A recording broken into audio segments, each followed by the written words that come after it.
Hi everyone, welcome back to PV Traders. இன்னைக்கு 6th August 2025 குயிக்காக post market ரிப்போர்ட்டை பார்க்கலாம். அதுக்கு முன்னாடி நம்ம சேனலை சப்ஸ்கிரைப் பண்ணி வச்சுக்கோங்க. இது நிறைய யூஸ்ஃபுல்லான வீடியோஸ்லாம் வந்துட்டு இருக்கு. பார்க்குறீங்க, சப்ஸ்கிரைப் பண்ணுறதில்ல, சப்ஸ்கிரைப் பண்ணுங்கள். ஸோ இது வந்து எங்களுக்கு நிறைய வீடியோ வந்து போஸ்ட் பண்ணுறதுக்கு ஒரு மோட்டிவேஷனாக இருக்கும்.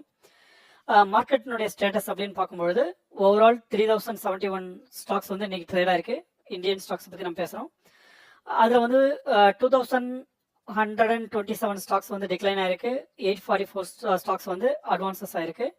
ஸோ குளோபலியே உங்களுக்கு தெரியும், இப்போ டேரிஃப் த்ரெட் இருக்கு, அதனால வந்து மார்க்கெட் எல்லாமே கீழே தான் போயிட்டு இருக்கு. ஸோ இந்தியாவுக்கும் விதிவிலக்கு இல்லை, அதனால தான் 2107 ஸ்டாக்ஸ் வந்து டிக்ளைன் ஆயிருக்கிறத பார்க்குறோம். 100 ஸ்டாக்ஸ் வந்து அன்சேஞ்ச். 52 லோ ஹை அப்படின்னு பார்த்தீங்கன்னாக்கா 35 ஸ்டாக்ஸ் வந்து ஹையில் இருக்கு, 85 ஸ்டாக்ஸ் வந்து லோவில் இருக்கு. அப்பர் சர்க்கியூட்ல வந்து ஒரு 62 அப்பர் சர்க்கியூட்ல வந்து ஒரு 62 ஸ்டாக்ஸ் இருக்கு. சர்க்கியூட்ல ஒரு 95 ஸ்டாக்ஸ் இருக்கு. அப்பர் சர்க்கியூட் லோயர் சர்க்கியூட்னா என்ன அப்படின்னு பாத்தீங்கன்னா, ஒரு ஸ்டாக்னுடைய மேக்ஸிமம் பிரைஸ் ரேஞ்ச், என்ன பிரைஸ் ரேஞ்சுக்கு மேக்ஸிமம் போகலான்னு இருக்கு இல்லைங்களா? ஸோ அந்த மேக்ஸிமம் பிரைஸ் ரேஞ்சை வந்து அப்பர் சர்க்கியூட் அப்படின்னு சொல்லுவோம். அதுவே கீழே இருந்தால் லோயர் சர்க்கியூட் அப்படின்னு சொல்லுவோம். இப்போ இண்டிசஸ்ல பாத்தீங்கன்னாக்கா நிஃப்டி 50, நிஃப்டி நெக்ஸ்ட் 50, ஃபின்சர் இது எல்லாமே பார்த்தீங்கன்னா ரெட்டில் தான் க்ளோஸ் ஆயிருக்கு.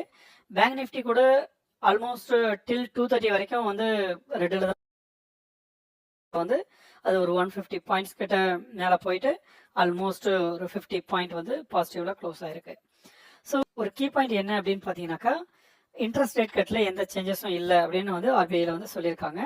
ஸோ இது வந்து மார்க்கெட் எக்ஸ்பெக்ட் பண்ணதான். ஏன்னா ஜூனில் வந்து ஒரு 50 பைசே வந்து ஆல்ரெடி குறைச்சிருந்தாங்க. ஸோ இதன் பிறகு வந்து இப்போ டேரிஃப் த்ரெட் அதெல்லாம் போயிட்டு இருக்கும்பொழுது ஸோ இன்ட்ரெஸ்ட் ரேட் கம்மி பண்ணுவாங்கன்றதை வந்து யாரும் எக்ஸ்பெக்ட் பண்ணலை. மார்க்கெட் எக்ஸ்பெக்ட் பண்ணது அன்சேஞ்சாக தான் இருக்கும் அப்படின்றது தான். So same. ஸோ அது கூட ரீசன் ஃபார் பேங்க் நிஃப்டி வந்து மேலே போனதுக்கு. Okay, so that's all for this video. Thanks for வாட்சிங். சப்ஸ்கிரைப் பண்ணுங்கள். தேங்க்யூ.